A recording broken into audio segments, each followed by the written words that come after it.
Welcome to the Deep Dive, where we slice through the noise and pull out the most powerful insights just for you. Today, we're tackling something, well, profoundly important and for many, deeply personal: economic security. It's this, pervasive feeling of unease that touches almost every aspect of our modern lives, even when the broader economy seems robust. Our mission today is to really dig into the algebra of wealth, which is a pretty powerful framework for understanding and hopefully achieving that much-needed security. It's so true. Bob Dylan once famously said, "Money doesn't talk, it swears." And if you've ever felt that acute, gnawing stress of financial insecurity, you know exactly what he meant.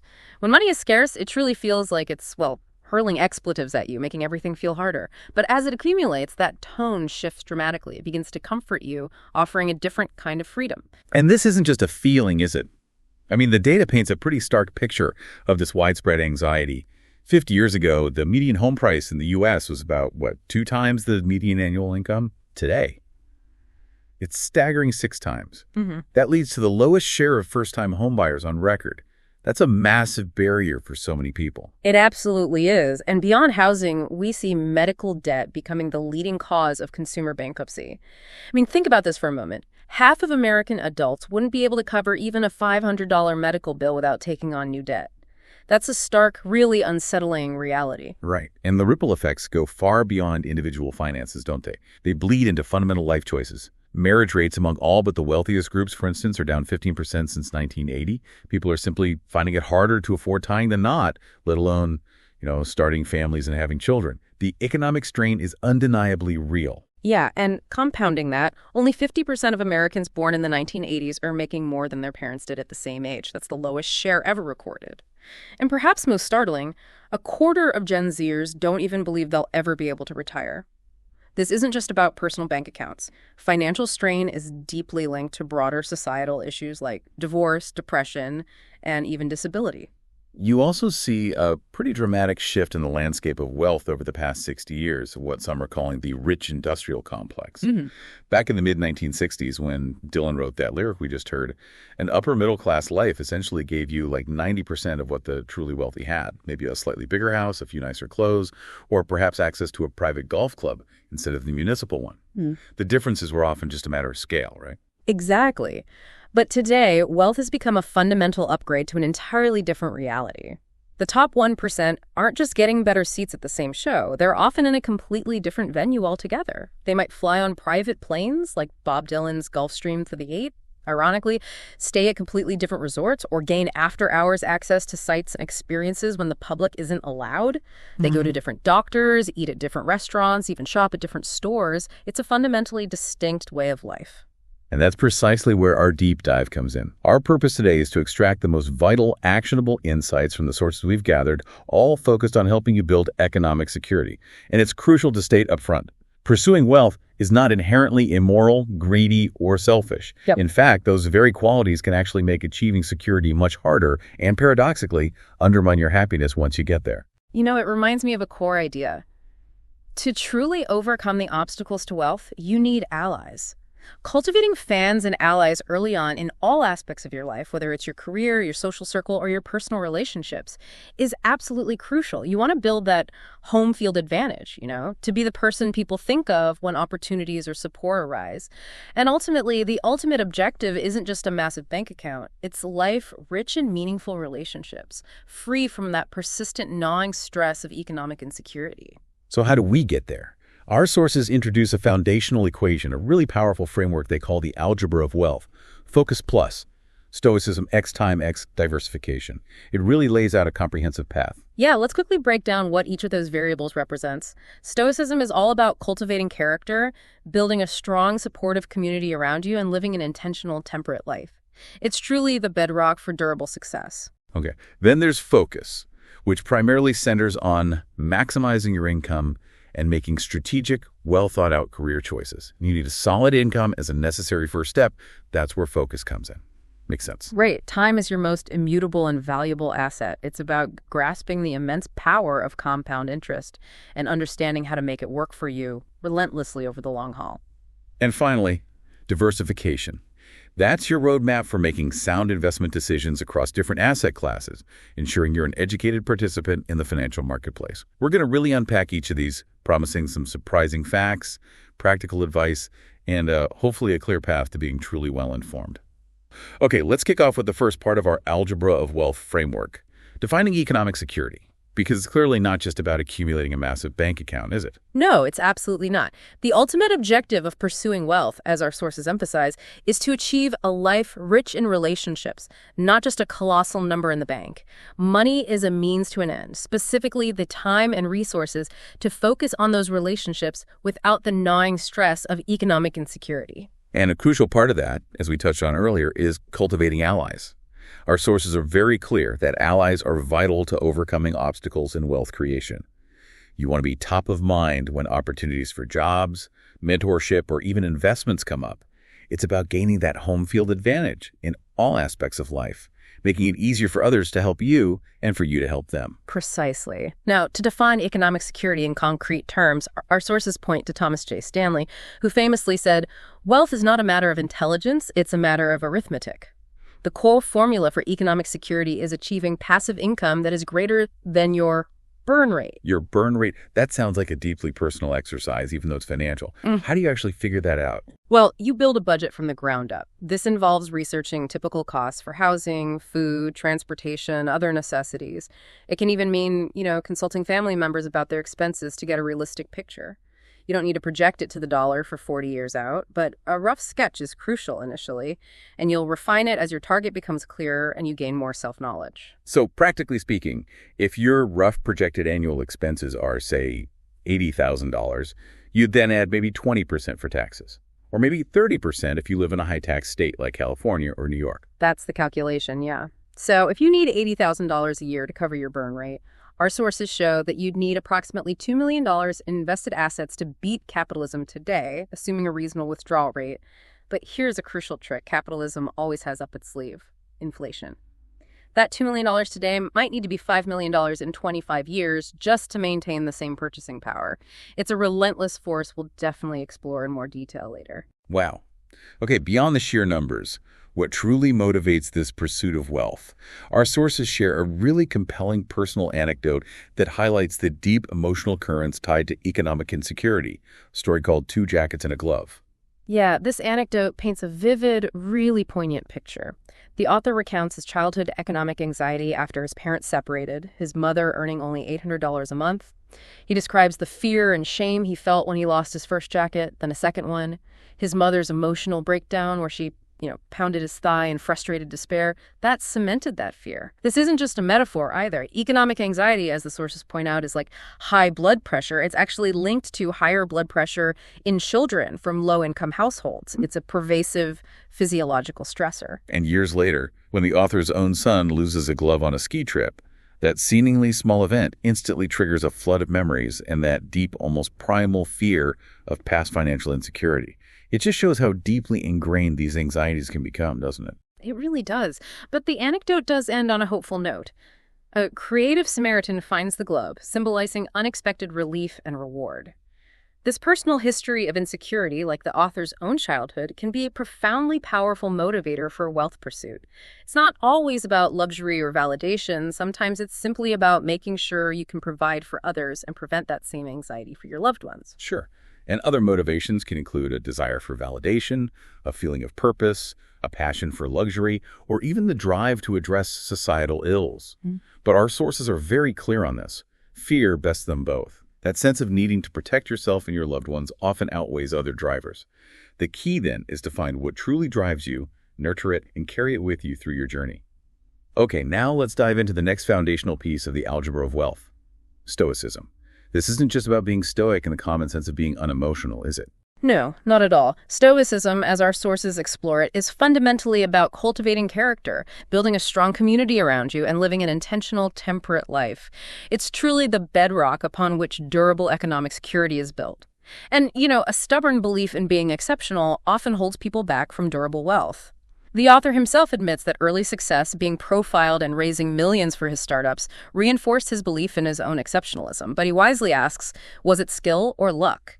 His answer is a clear yes to both, acknowledging that luck played a significant, often underestimated role. Right, so how do we build that inner strength, that durability to navigate modern capitalism's temptations, our own human frailties, the inevitable setbacks, and, well, plain bad luck? It really comes down to character. Our sources define character as the distilled answer for all these challenges. They emphasize that durable behavioral changes don't typically come from intention alone, like a fleeting New Year's resolution or simply intending to remember a thank you note. As Carl Jung put it so powerfully, you are what you do, not what you say you will do.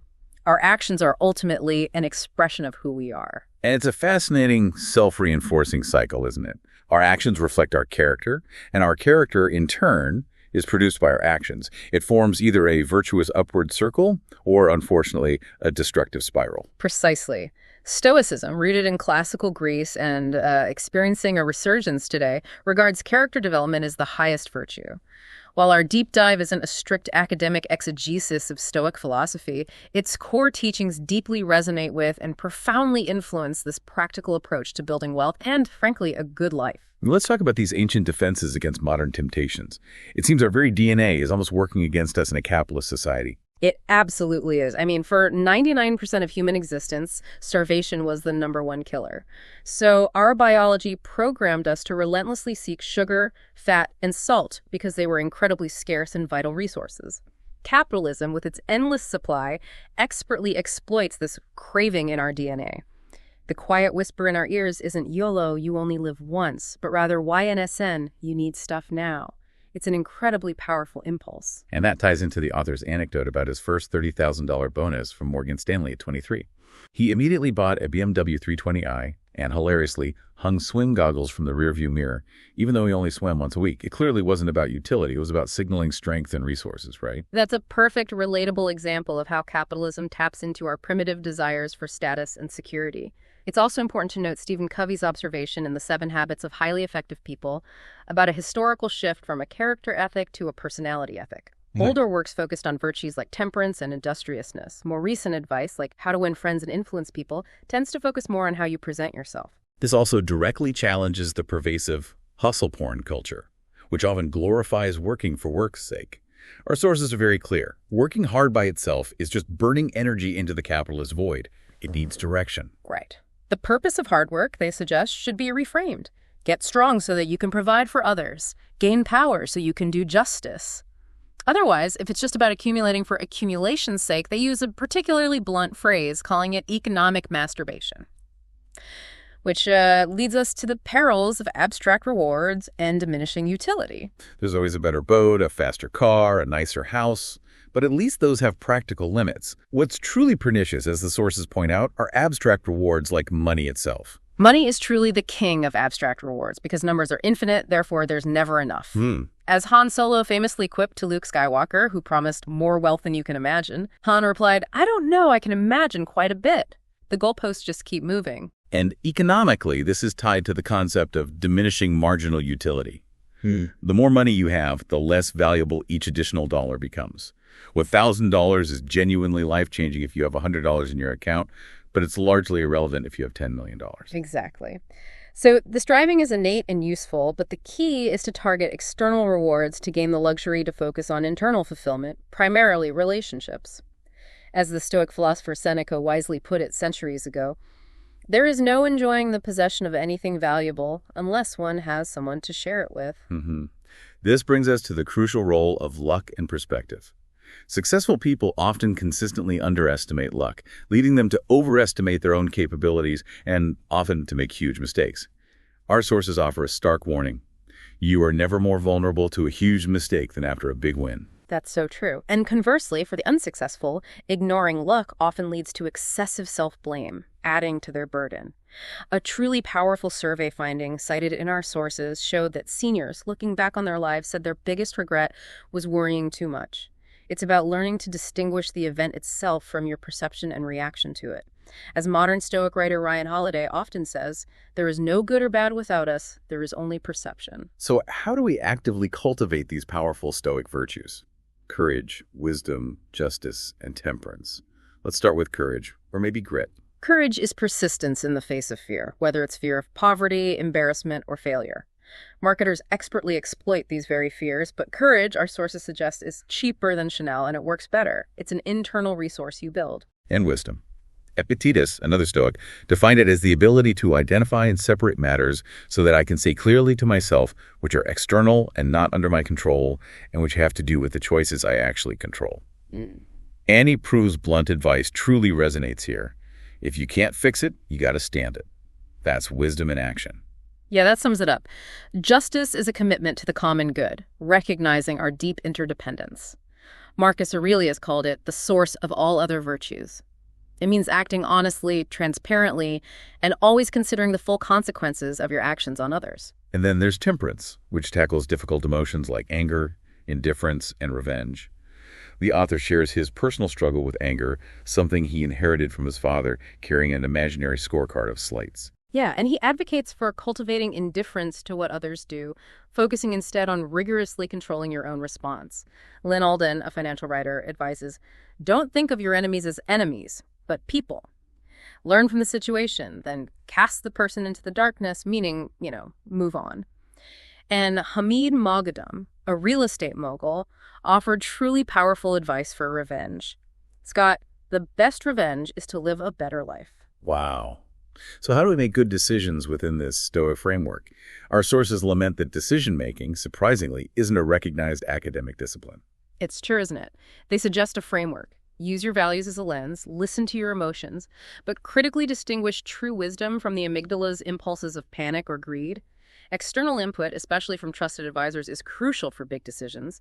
And then there's that powerful Stoic tool. Memento mori, remember, you will die. This isn't morbid. It's a potent reminder to prioritize the risks you take over the risks you avoid, because you'll likely regret the former less in the long run. All of this, the character, the decisions, it really ties into habit formation too, doesn't it? Character and behavior create a reinforcing cycle, supercharged by developing healthy habits. What we do is habitual, and that's a good thing. It absolutely is. Habits help us avoid consciously processing every single decision, freeing up mental energy. The author's own popular No Mercy, No Malice blog, for instance, started as a small, weekly commitment that gradually built into a true passion and a significant part of his career, simply through consistent habit. Beyond individual character, our sources profoundly emphasize building a strong community. They state unequivocally, nothing profound is achieved in isolation. So, what does a multi-layered supportive community look like? It's diverse. It includes your immediate family, important mentors, your professional network, and even your vendors. Stephen Covey's concept of interdependence, or sympathia in Stoicism, is key here. Marcus Aurelius spoke of treating your fellow human beings as if they were your own limbs. It's about recognizing that mutual reliance. And then there's Carlo Cipolla's 2x2 matrix, which defines a stupid person as someone who harms others with no gain for themselves. This matrix, while blunt, helps us understand how not to be stupid and instead to aspire to be intelligent in our interactions. Right. And the common caricature of the rich as being like Mr. Burns from The Simpsons is often inaccurate. Our sources highlight that most genuinely wealthy people are high character, gracious, hardworking, and principled. Strong character, they argue, is a wealth accelerant because people inherently root for you, want to collaborate with you, and open doors for you. So how do you actively build this vital community around you? The sources suggest finding bonds and guardrails, looking for opportunities to bind yourself to others' service, like family responsibilities or tithing to your community. And cultivate a kitchen cabinet of trusted advisors who will give you honest, even uncomfortable counsel, rather than just telling you what you want to hear. Another simple but profoundly powerful habit is to tip well. Easy acts of kindness, like generous tipping, instill the habits of generosity needed for tackling much larger challenges. Science even backs this. It reduces stress, increases happiness, and can lower blood pressure, as they put it. Have another order of French fries, give the fry cook $20, and everyone wins. And this one is quite direct. Make rich friends, literally. Our subconscious minds naturally model behavior, so give it the best examples to mimic. But there's a crucial caveat. Be wary of their investment advice. People primarily talk about their wins, rarely their losses. That's a really important point. Another piece of advice, talk about money. Break the taboo. Normalize these conversations to gather intelligence on compensation, tax strategies, budgeting, and even emergency plans. Our sources challenge us. We are all, like it or not, capitalists, so why don't we talk about money? And perhaps the single most important relationship for economic security, as our sources highlight, your partner. Marriage is declared the single most important economic decision you will ever make. Yeah, the economic impact of divorce is devastating, reducing wealth by about 75% for both sexes on average. And financial disagreement, not cheating or parenting styles, is statistically the greatest predictor of divorce. Money is the second most argued topic in relationships, right after tone of voice or attitude. Marrying someone who is better at money, meaning disciplined, fiscally responsible, not just cheap, is a truly massive benefit. Pathological spending, for instance, can truly eat away at a relationship, regardless of income. So for Stoicism, the key takeaways are clear. Match your actions to your intentions. Remember, economic security is a result of consistent behavior, not just intellectual exercise. Right. Build character for the long term as a robust defense against human weaknesses and capitalism's temptations. And slow down. Consciously control your daily decisions rather than reacting instinctively. Don't forget to sweat. Regular exercise is undeniably linked to health, success, and happiness, and paradoxically, it actually nets you more productive time. Make good decisions by consistently reviewing both your successes and your failures, and learn from them. You'll likely regret the risks not taken more than the fallout from those you did take. And finally, don't be stupid. Your success is deeply dependent on your network and the health of your entire ecosystem. And critically, invest in your partnership. It's the most important relationship and a profound economic booster shot, but it requires sustained effort and mutual respect. Okay, moving on to focus, the next critical component of the algebra of wealth. How do we define focus in this context? Focus is fundamentally about choosing what to pay attention to. It's described as a ruthless disregard of most data. Our lives are products of deliberate choices, leading us down a conscious, intentional path, rather than, aimlessly wandering. Then this idea of balance, is it even achievable in life, particularly early in a career? Well, the truth our sources acknowledge is you can have it all, just not all at once. The author describes his own life as sequential. Achieving current balance is a function of an extreme lack of it in his 20s and 30s, where work was paramount. For him, the intense focus was worth the cost, and he wouldn't work less now. Right.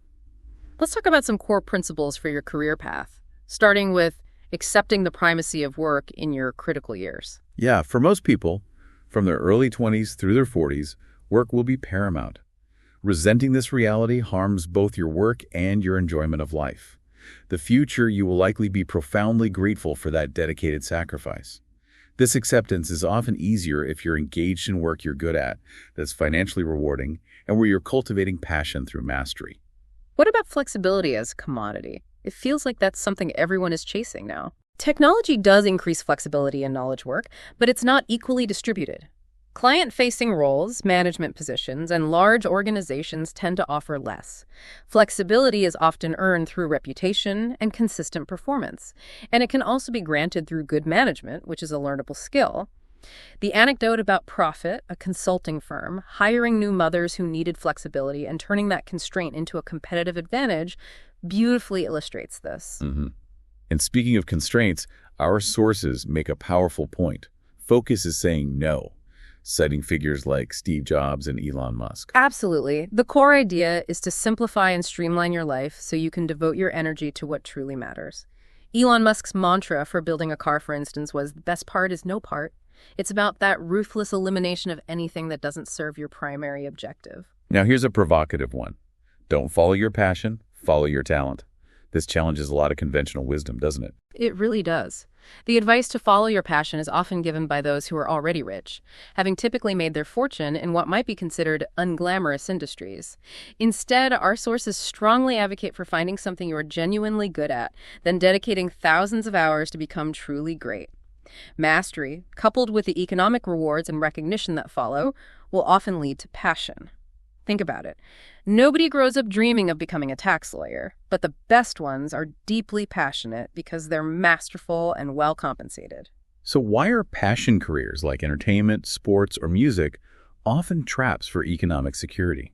Well, these fields unfortunately have an oversupply of raw talent, which often leads to exploitation. Casting directors, for example, know that raw talent is incredibly cheap because there's so much of it.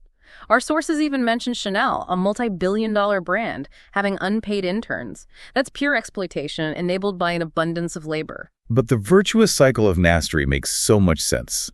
Success builds confidence, releases rewarding neurochemicals in your brain, and consistently improves your memory and skill, making the pursuit itself more pleasurable and easier to sustain. Exactly. It's a powerful, self-reinforcing loop.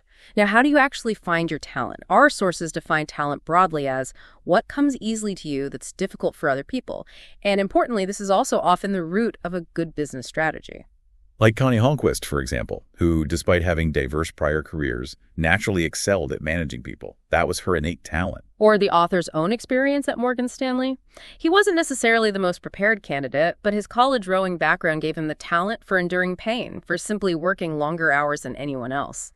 The key, they emphasize, is identifying what you can or will do that others are unwilling or unable to. It's about casting a wide net beyond just obvious academic or technical skills. Hard work, curiosity, patience, empathy, even being a specific height for a jockey, these can all be forms of talent. Yeah, the author himself recounts a long journey to finding his true talent in communication after many false positives in other fields. He found his axis when he joined the NYU faculty at 38, which then blossomed into his true career. Our traditional educational systems also focus on what we produce, not who we are or what our innate talents are. These talents need to be identified and called upon. Personality frameworks like Myers-Briggs can offer nudges, but our sources suggest looking for real-life evidence. What roles do others consistently ask you to take on? Where have you naturally succeeded, or where have you consistently struggled despite effort? And here's a common pitfall. Talents rarely match early ambitions. Johnny Lin, for instance, downplayed his natural talent for numbers to pursue what he thought was a more glamorous strategy guy role, only to find true success and passion when he embraced his numerical gift. We often downplay our own talents because, ironically, if something comes easily to us, then we don't value it. And confounding factors, like Jason Stavers avoiding programming because it wasn't cool despite his natural aptitude, also play a role in misdirected careers. Right.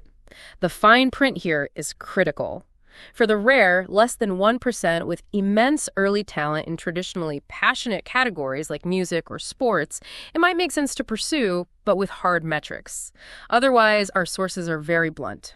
Non-romance careers are 1,000 times easier to make a good living at. The advice is to achieve economic security first, then pursue your passion on weekends. Okay, let's discuss career archetypes and best practices. First, market dynamics. Right. Market dynamics trump individual performance. This means picking the right industry wave is profoundly important, especially early in your career. An average talent at Google, for example, has likely done better than someone truly great at General Motors over the last decade, simply because of the prevailing market trends. Macroeconomic cycles also play a huge role. Surprisingly, recessions are often the best time to start a business. Yeah, think about the iconic examples. Microsoft, Apple, Airbnb, Uber, Slack, WhatsApp. Many were founded during economic downturns. Why? Because talent is plentiful, assets are cheap, and the absence of easy capital forces the company to be built with a disciplined DNA from day one. Clients are also often more open to change during challenging times. And leveraging others' investments, particularly government investments in research and infrastructure, is often key to extreme wealth creation. Absolutely. Silicon Valley itself is a prime example built on massive government investment in research. Companies like Apple, Intel, Tesla, even Google's foundational algorithm all benefited from federal funding or grants. These investments, funded by your taxes, are effectively yours for the leveraging. It's smart to build on existing infrastructure. The corporate ladder is still called the premier vehicle for wealth creation for many. It offers immense learning and earning potential. You'll need political skills and the grace to tolerate corporate injustices, but you can build wealth slowly and reliably over time within a large organization. Communication skills are highlighted as a huge accelerant in any career, and they can be learned. They're absolutely essential. The author emphasizes teaching his own son's verbal and visual communication over, say, computer science or Mandarin, precisely because the ability to express oneself effectively across different mediums is so universally valuable. Organizational culture is another critical factor. Finding environments where you genuinely thrive and where the people around you bring out your best. Yeah, you've likely spent too much time around people who drain your energy. It's a conscious decision to seek out environments and colleagues who elevate you. Now, entrepreneurship. It's incredibly romanticized in our culture, isn't it? It is, but the reality is many people start businesses not out of grand ambition, but because they have no other options. It often offers worse risk-adjusted returns than working at an established organization. Failure rates are high, 20% in year one, 45% over 10 years. And while media focuses on consumer apps, the highest survival rates are in less sexy categories like utilities or manufacturing, which often require deep industry expertise. The idea of two kids in a garage tinkering is rare. It's often better to work at Google and tinker on weekends. And for any business, cash flow is critical. Cash flow is paramount, even over product market fit or culture. If you don't rigorously watch what comes in and, more importantly, what goes out, you will go bust. Venture capital can even become a trap if you spend too much without achieving profitability. Your funders will eventually own your company. Let's quickly touch on specific career paths mentioned in the sources, starting with academia. Okay. Great for deeply curious lone wolves who thrive on pushing knowledge boundaries. It can offer a flexible schedule, and if you're good at public-facing communication, like a Jonathan Haidt or an Adam Alter, it can even be financially rewarding. But much of academia is in obscure circumstances and not financially lucrative for most. Media. Our sources call it overinvested and difficult ways to make a living. It's volatile, often exploitative. It's a classic case study in why not to follow passion due to the overwhelming oversupply of talent. Professional services like law and medicine. These are generally good careers due to certification requirements that create scarcity. They offer great training. The downside is they're often salary-driven with limited upside and can be prone to what's called the high-income trap, where taxes take a huge bite out of your earnings. Management consulting. Interesting. Good training, and it pays well, but it's hard to scale because you're essentially selling your time. It's often a young person's game, and maybe for the elite and aimless trying to find their path. Finance. This industry offers outsized, even crazy compensation. Money scales much better than services, and there's a high return on grit and talent for those who thrive in it. Real estate. Excellent for building wealth due to its tax advantages, income generation potential, and a generally guaranteed terminal value. It's often called the emperor of the asset classes for a reason. And surprisingly, airline pilot. Yeah, this is a perfect illustration of the passion versus talent framework. It's not about loving planes, it's about a specific set of traits. Immunity to boredom, a checklist mentality, and rigorous adherence to protocols in crisis. Think Iceman, not Maverick. Right. Finally, the Main Street economy, trades and small businesses. This is often overlooked, but has enormous potential. It's an underinvested labor market with significant opportunities for acquisition as baby boomers retire. The Small Business Administration offers fantastic programs and support. Don't overlook it, especially if you prefer living outside major metro areas. Now for some practical habits for focused living. First, get to a city, go to the office. Especially early in your career, this is absolutely crucial for training, mentorship, and building vital relationships. Proximity to the office directly correlates with career trajectory, and frankly, it's easier to fire remote employees. Cities, especially large ones, also foster complexity and innovation, which can benefit your career in unexpected ways. If you can't fix it, you have to stand it. What our sources call gravity problems. Learn to recognize obstacles that are simply outside your control, like unrequited love or an unfair boss. Reframing your response to work with gravity, not against it, is key. Don't waste precious resources fighting unwinnable battles. And knowing when to quit is surprisingly essential. Strategic quitting, often rebranded as pivoting in the tech world, is a key to success. Annie Duke, a poker champion, even wrote a great book about it called Quit. Plan your exit ahead of time to counter emotional attachment and sunk costs. The author's first e-commerce venture failed, but quickly quitting the parent company allowed the other ventures to survive. Market checks and strategic job switching are also important. Strategic job changes often lead to significant jumps in responsibility and compensation because outsiders tend to value you more than your current employer does. Data consistently shows job switchers get better compensation increases. Gen Z is leading this trend, but it's important to explore other opportunities with a healthy dose of skepticism, reminding yourself of the current employer's benefits. And this is a powerful one. Be loyal to people, not companies. Right. Loyalty is a truly human virtue. Mentorship and strong relationships built on loyalty to individuals absolutely increase career outcomes. Organizations, however, have no loyalty. They will cut you if results tank or if it makes business sense. Understand the distinction.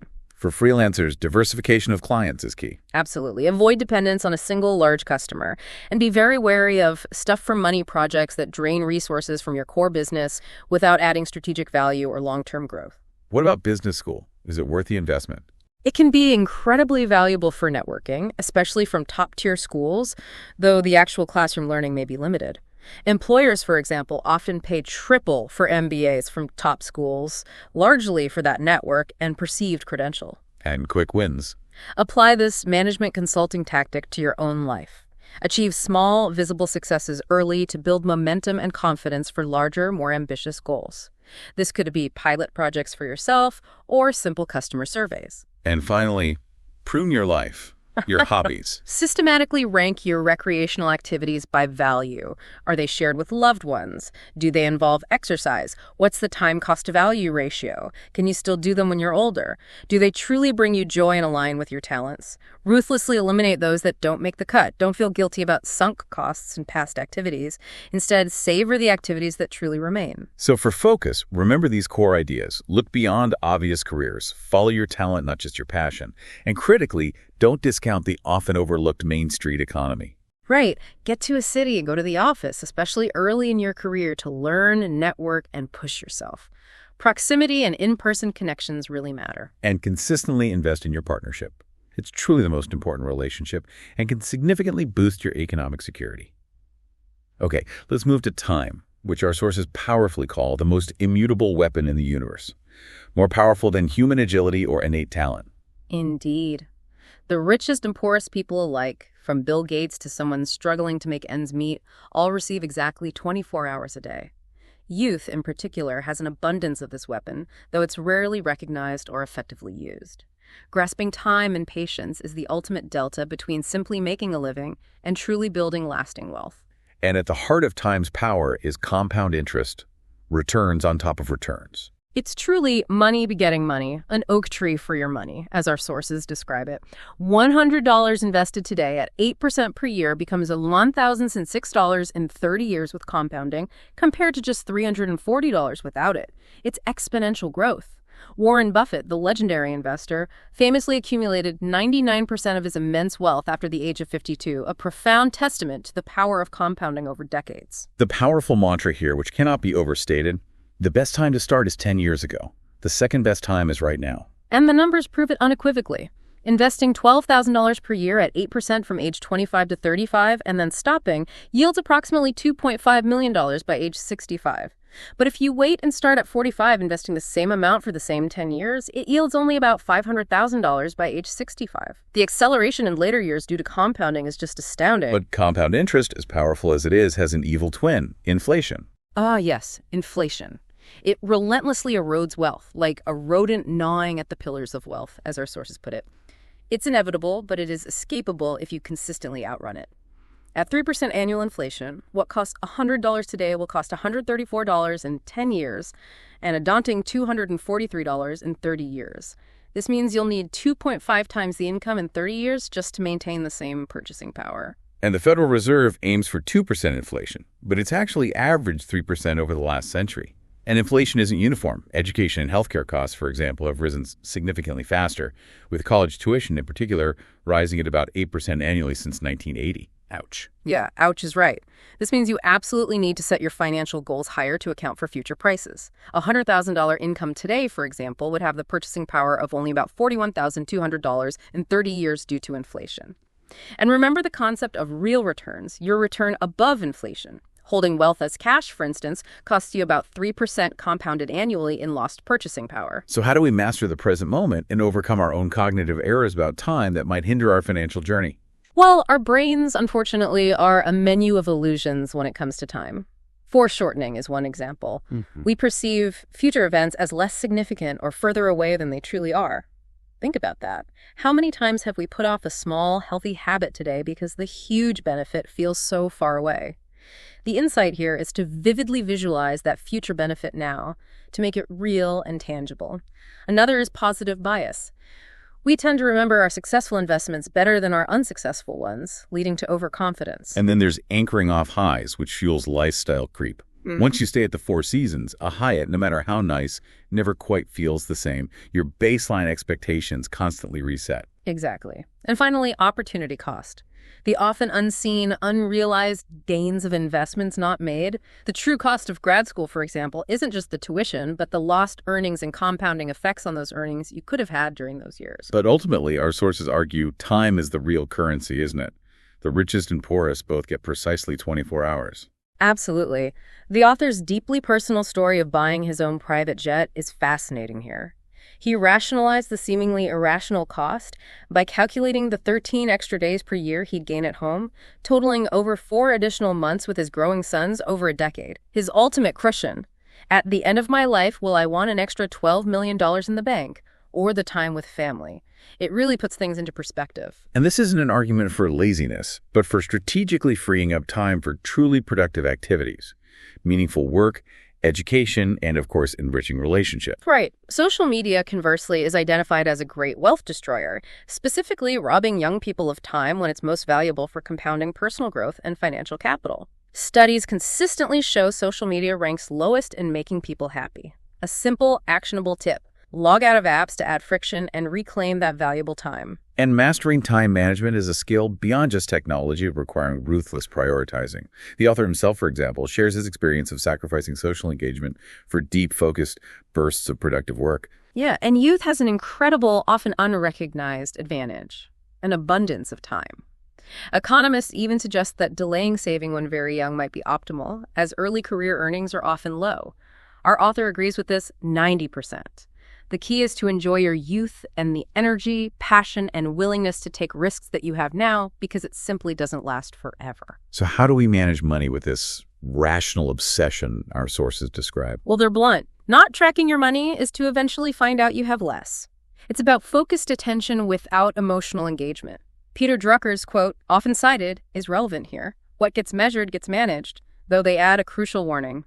Be careful not to measure the wrong things, or things you can't control. And reframing financial vocabulary can really help. Saving becomes building or investing.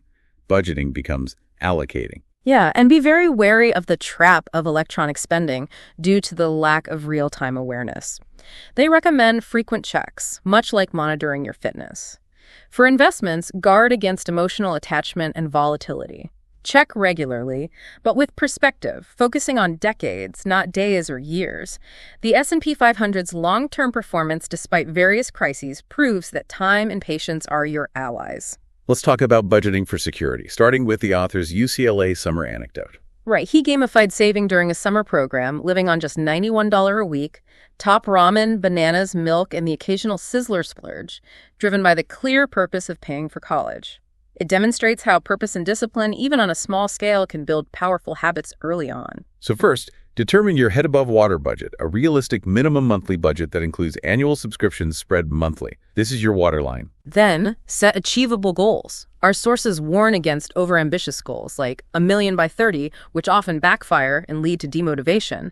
Instead, advise focusing on immediate, doable savings goals, like saving this month, for quick wins that build confidence and long-term success. And fighting lifestyle creep, that force of nature where expectations constantly reset with rising income, is crucial. Absolutely. The key is ensuring your consumption growth is consistently slower than your income growth. And avoid consumption commitments like endless subscriptions, maintenance-heavy assets like cars or boats, and payment plans, as these stack the deck against your future consumption control. The sources introduce a helpful concept of 3 buckets of savings as a mental accounting tool. Yes. There's the consumption bucket for current enjoyment, which often requires less than you think. The intermediate bucket for large anticipated and unanticipated expenses like an emergency fund or house down payment. For this, focus on liquidity and low variability. They emphasize that a $1,000 emergency fund is a great early goal for those with no liquid savings, as it builds those crucial saving muscles. But money is fungible, right? So avoid excessive mental accounting of separate accounts once you accumulate substantial assets. Use it when needed for major life decisions, then diligently rebuild that bucket. Exactly. For your long-term bucket, ideally, all savings for retirement should be invested for growth. Employer-matched 401ks are highlighted as the best investment opportunity you will ever see. A guaranteed 100% return on your contribution. Maximize this match. It's free money. And understanding the difference between traditional and Roth retirement plans is crucial for tax advantage. Yeah, traditional plans allow pre-tax contributions and tax-free growth, but withdrawals are taxed in retirement. These are often good for peak earning years when your current tax rate is high. Roth plans use after-tax contributions, but offer tax-free withdrawals in retirement. These are often great for early career when your current tax rate is low, and your tax rate is likely to be higher in retirement. Plus, Roth plans offer access to your contributions if needed. The goal is to strategically time income via these plans to minimize lifetime taxes. Debt management is next. Short-term debt, especially high-interest credit cards or buy now, pay later (BNPL) schemes, is characterized as the thief in the night. That's a good way to put it. A core principle. Debt should never outlive the asset it acquired. A 30-year mortgage on a home passes this test. Carrying a credit card balance for shoes you'll wear for a year does not. Measure your debt, build payments into your budget, and continue building your savings muscles even while diligently paying down high-interest debt. What about financial advisors? What's their role? Our sources clarify their role. They are not there to beat the market consistently. Few, if any, can do that. Their true value comes from providing planning, accountability, and confidence, especially as your wealth complexity grows. They are generally a good investment as your situation becomes more complex. And revisiting marriage and money again, our sources circle back to its critical importance. It's absolutely critical. Divorce devastatingly reduces wealth by about 75% for both sexes on average. And financial disagreement, not cheating or parenting, is the single greatest predictor of divorce. Money is the second most argued topic in relationships after tone of voice. Marrying someone who is truly better at money, right? Invest now because time is your most valuable resource, especially when you're young. Recognize inflation as a primordial foe and set your financial goals higher to outrun it. Actively manage your time, being absolutely ruthless in your prioritization. Determine your head-above-water budget and ensure your spending aligns with it. Set achievable short-term savings goals to build momentum and confidence. Always take your employer's 401k match. Seriously, it's free money. And roll with the punches. Adjust your plans due to setbacks, but never abandon them. As our sources remind us, nothing is ever as good or as bad as it seems. Now let's unpack diversification, the final, crucial pillar of the algebra of wealth. Investing, our sources say, is truly the bridge to wealth. Absolutely. Few people achieve lasting wealth through income alone. Income is the essential foundation, but investing is that crucial bridge to economic security, allowing your money to work for you. And surprisingly, they suggest investing is often the easiest part because someone else is doing the real work. You can sit back and enjoy the fruits of their labor. It's your welcome to the power of capitalism. The goal here is to provide fluency in the core principles of finance, going beyond what's typically taught and often feels intimidating. Yes, finance is a vast ecosystem. While you don't need to master every nuance, a working understanding of the key concepts is vital. The author recounts his very first lesson at 13, walking into Dean Witter Reynolds with $200 from his mother's boyfriend. Cy Cordner, the broker, became his accidental mentor, demystifying the markets and teaching fundamental principles. Buyer-seller dynamics, shares as ownership, the dangers of emotions versus numbers, and the simple advice to buy what you know. And two profound, lasting takeaways from that early experience: confidence in navigating markets and the demystification of something that initially seemed so complex. He later sold his Coca-Cola shares to fund a road trip, a real-world application. It clearly illustrates that deep understanding is achievable. Now, to the core principles of investing: risk and return. This is a fundamental balance. Greater risk correlates with greater potential return. Risk is, quite simply, the price you pay for the return. Think of a coin flip. Betting on two heads in a row is riskier, so you'd rightly demand a higher potential return to take that bet. And then there's the essential concept of diversification, not putting all your eggs in one basket. This concept is so critical, it's the chapter's namesake. The core strategy is this: focus your time to maximize your current income and diversify your investments to maximize your long-term wealth.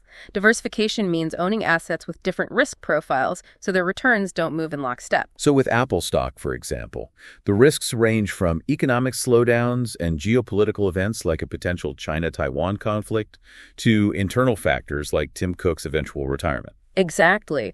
Putting all your money in Apple exposes you to all the specific risks. Splitting your capital between Apple and Nike, for example, reduces the Tim Cook risk, but you're still exposed to China and the broader consumer economy.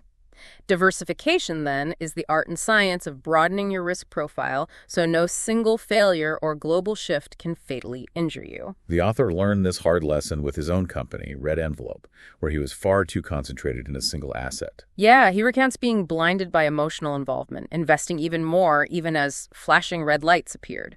He ultimately lost 70% of his net worth in 2008 due to a perfect storm of external factors. He emphasizes that perfect storms are rare, but they always happen. Diversification, then, acts like Kevlar for your portfolio. It puts you in a position to survive the stray bullets that will inevitably strike you. As he starkly reminds us, few people screenshot their losers, but everyone absorbs them. And then there's Warren Buffett's famous $1 million bet that the S&P 500 index would beat any active investor over 10 years. Right. The S&P 500, a diversified index of 500 large U.S. companies, significantly outperformed Protégé Partners' active funds over that decade. This is a story Wall Street doesn't want you to know because it strongly suggests that very few, if any, active fund managers can consistently beat the broad market after fees. But why not just invest in the S&P 500 then? Well, while incredibly powerful for long-term growth, the S&P 500 has high variability. It lost 20% or more in 7 out of 22 years between 2000 and 2022. So it's not suitable for intermediate-term funds where you might need the money sooner. While passive, diversified investments are ideal for long-term returns, you still need to manage variability for intermediate capital and potentially take on more risk in areas where you have deep specific knowledge, like buying a home or investing in private businesses. Buffett's strategy, for instance, isn't just buying the S&P 500. He focuses on value investing in specific companies and also runs Berkshire Hathaway as a vast operating business. Let's touch on the Capitalist Handbook and some foundational concepts. First, money as a trade for time. Right. Money is essentially how we exchange our time and specialized skills.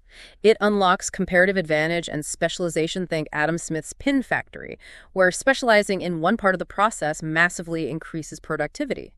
Money's value ultimately comes from others trading their time or goods for it. The marketplace of supply and demand. Prices in a free market economy are determined by the interplay of supply and demand. Markets, then, function as price discovery mechanisms that, through a process of offers and counteroffers, bluffing and calling, eventually find an equilibrium. Market efficiency is largely a function of information, low transaction costs, and fungibility, how easily something can be exchanged. And arbitrage plays a role here. In inefficient markets, yeah, it's ripe for arbitrage, where traders buy from unaware sellers at a low price and sell to unaware buyers at a higher one.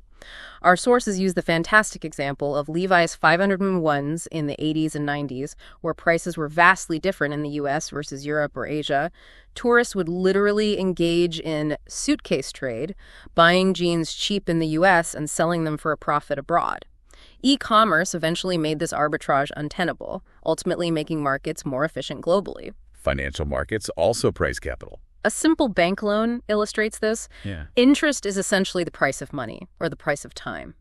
Investment, then, is a transfer of money with the expectation of a profit, which ideally makes the pie bigger for everyone involved. Credit quality is the critical assessment of a borrower's ability to repay, a core concept for lenders. And who are the 3 key players in financial markets?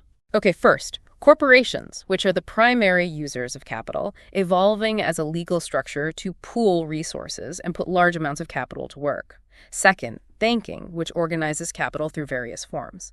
Retail banks, taking deposits, making loans, profiting from the spread. Investment banks like Goldman Sachs, financial consulting, capital management, facilitating large transactions. And brokerages like Charles Schwab or Robinhood, facilitating routine transactions. And then, importantly, the government. Right.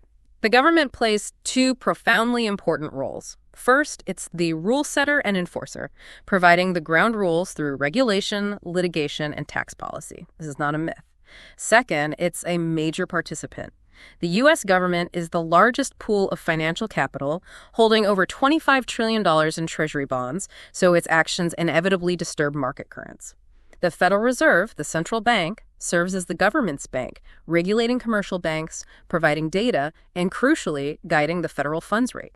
This rate is the floor for all other interest rates, from mortgages to commercial paper to credit cards. When the Fed moves that rate, it ripples upward through the entire ladder of risk in the economy. How do we measure the economy for investment decisions? What are the key metrics we should be aware of? Government data from sources like the Bureau of Labor Statistics, BLS, Department of Commerce, and FRD are indispensable for context. Gross domestic product, GDP, is the mother of all metrics, representing the total value of goods and services produced. Its rate of change is key, indicating recession or depression. The Consumer Price Index, CPI, is the standard measure of inflation, directly impacting consumer spending and influencing the Fed's interest rate decisions. The unemployment rate measures supply and demand in the labor market. Low unemployment can lead to rising wages and potential inflation, so the Fed aims to keep it in a preferred range. And interest rates you mentioned are like gravity, affecting everything. Precisely.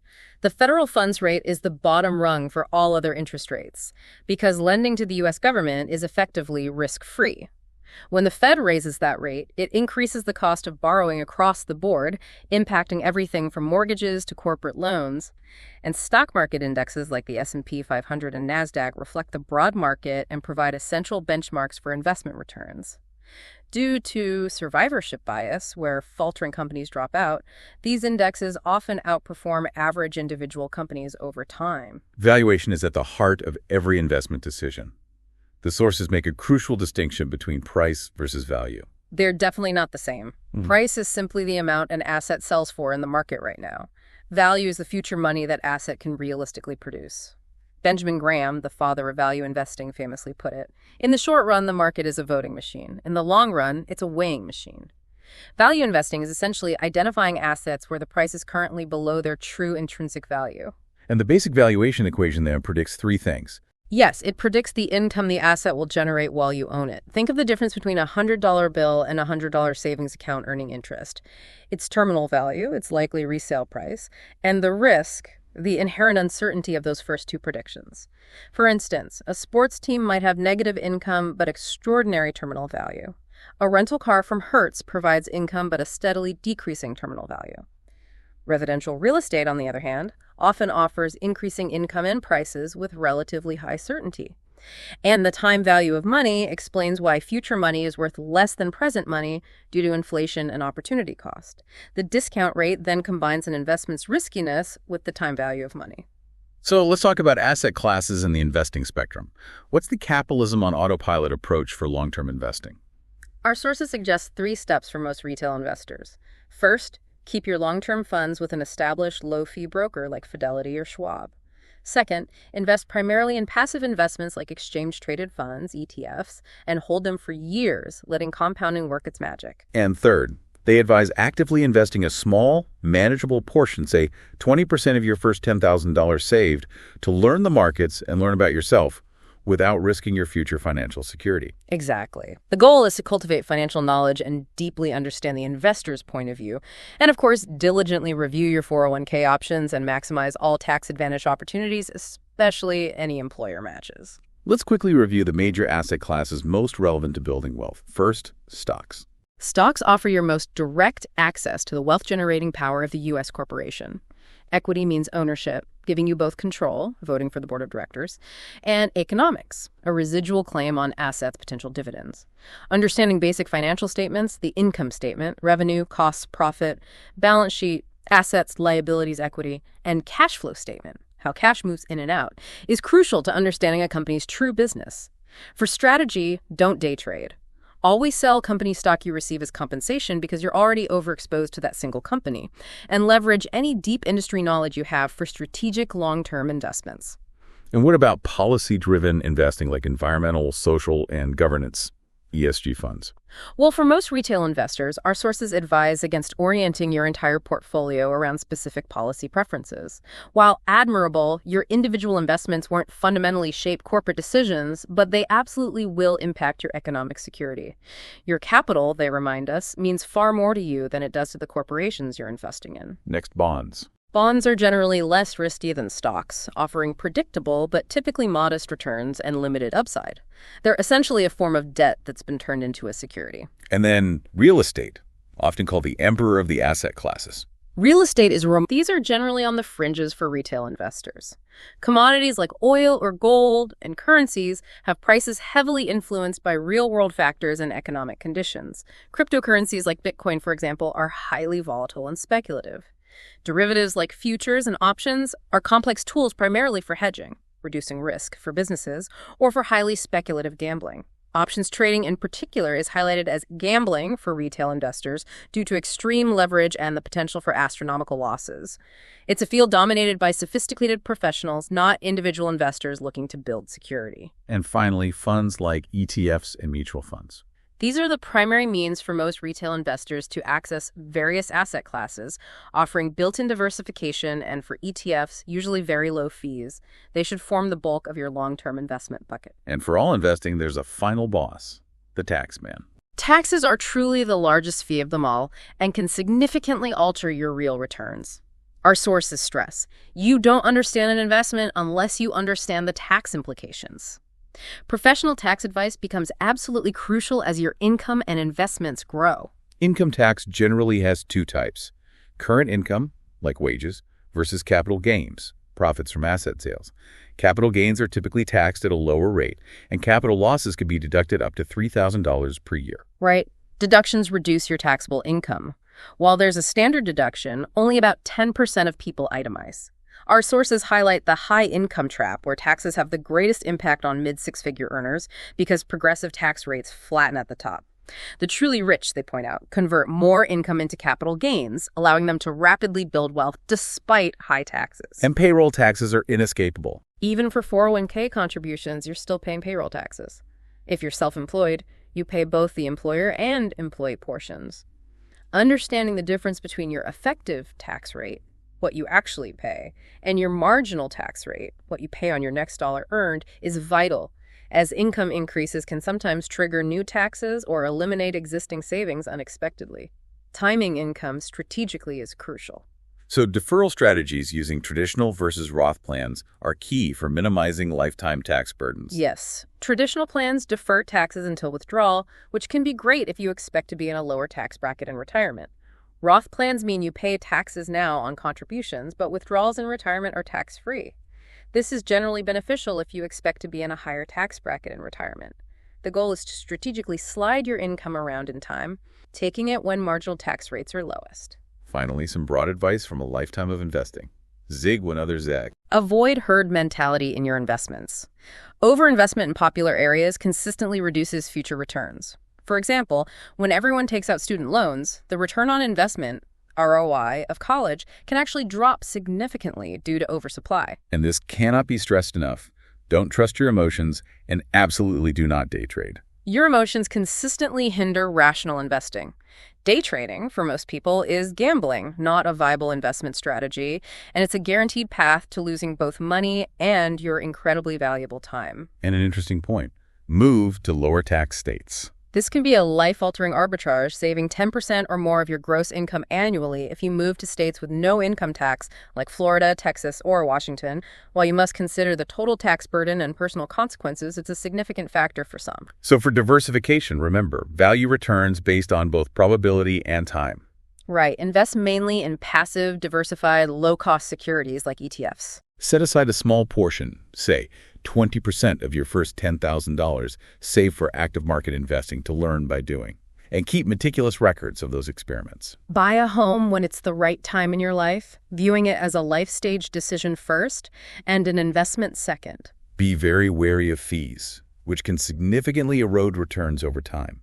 And be acutely aware of taxes. They're the largest fee of all, so understand their implications for every investment. Strategically time your taxes using retirement plans like traditional or Roth options to minimize your lifetime tax burden. And critically, discount your emotions in investing. They can absolutely override rational calculations. And for goodness sake, do not day trade as a hobby. It's a path to losing both money and valuable time. As we wrap up this deep dive into the algebra of wealth, let's circle back to the profound concluding thought that ties everything together. Everything meaningful in life is about others. That absolutely includes your ability to support and love others, and just as importantly, your willingness to let them love you in return. This truly reinforces the earlier discussion about the vital role of community and interdependence. As our sources noted so powerfully, Nothing profound is achieved in isolation. This entire framework focuses on earning and strategic career choices, applying stoicism for character and community, leveraging time through the power of compounding, and practicing diversification in your investments. It's all a means to an end.